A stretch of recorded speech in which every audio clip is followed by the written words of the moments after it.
उत्तराखंड के पूर्व मुख्यमंत्री त्रिवेंद्र सिंह रावत जी आज हरिद्वार पहुंचे हैं और उत्तराखंड में इस समय अधीनस्थ सेवा आयोग में भर्ती घोटाला और विधानसभा घोटाले, तमाम घोटाले सरकार के उजागर हो रहे हैं। हम बात करते हैं। सर, अभी विधानसभा का एक बड़ा घोटाला सामने आया, क्या है पूरा मामला? देखिए, अभी वो जांच का विषय है और विधानसभा अध्यक्ष जो तत्कालीन थे उन्होंने कहा कि मैंने नियमानुसार सारी भर्तियां की हैं। मुख्यमंत्री जी ने कहा है कि हम उसकी जांच कराएंगे और मैं समझता हूं कि जांच में सब चीज़ें क्लियर हो जाएंगी। जिस तरह से अधीनस्थ सेवा चयन आयोग में एसटीएफ की कार्रवाई हुई है और सारे विषय खुलकर आ गए सामने कि कौन कौन इस पूरे तंत्र से जुड़े हैं, या जो माफिया तंत्र कौन था जो इस तरह से नकल करवा रहा था, नकल करने वाले कौन कौन है, कहाँ कहाँ तक पेपर की कॉपी पहुंची हैं। इसी तरह से अगर माननीय अध्यक्ष मुख्यमंत्री जी ने जब प्रदेश की जनता को आश्वस्त किया है तो मुझे लगता है कि थोड़ा प्रतीक्षा करना चाहिए और हर चीज़ सामने आ जाएगी। सर, भाजपा परिवारवाद के सिद्धांत को नकारती है, लेकिन जिस तरह से परिवार के लोगों को नौकरियां दी गई, उत्तराखंड की जनता के साथ सौतेला व्यवहार सरकार कर रही है। नहीं, देखिए, श्रद्धेय अटल बिहारी वाजपेयी ने कहा था कि गोमुख पवित्र रहना चाहिए।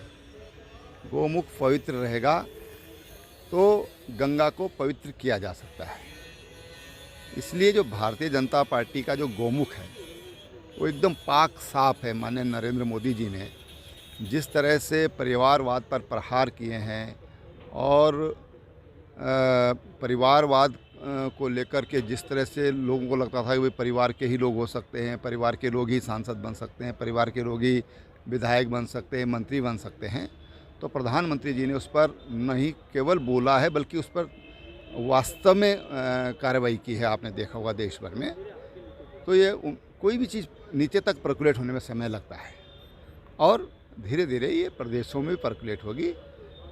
अभी राजनीति में हुआ है, शीर्ष पर हुआ है, तो धीरे धीरे जो सरकारी नौकरियां हैं उनमें भी हो जाएगा। सर, आपके मुख्यमंत्री पद से हटने के बाद ही नियुक्तियां दी गई हैं, क्या उससे पहले भी ये फाइल चली थी, आपके पास भी आई होगी? देखिए, फाइल तो लंबे समय से चलती है और किसी भी फाइल को बनने में, तैयार होने में कम से कम 45-50 दिन तो लगते ही हैं।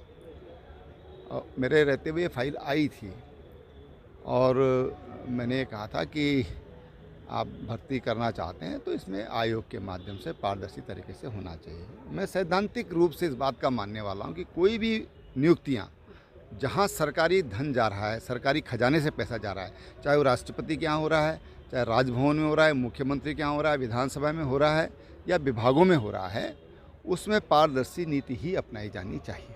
सर, उत्तराखंड जब आपकी सरकार थी उस समय हरक सिंह रावत से भी आपका विरोध, आपके काफ़ी नाराज़ वो आपसे रहते थे।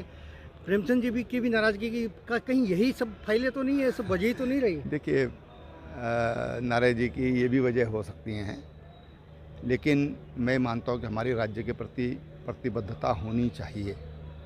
अगर हमको जनता ने चुनकर भेजा है तो राज्य के लिए भेजा है, परिवार के लिए नहीं भेजा है, भाई भतीजों के लिए नहीं भेजा है।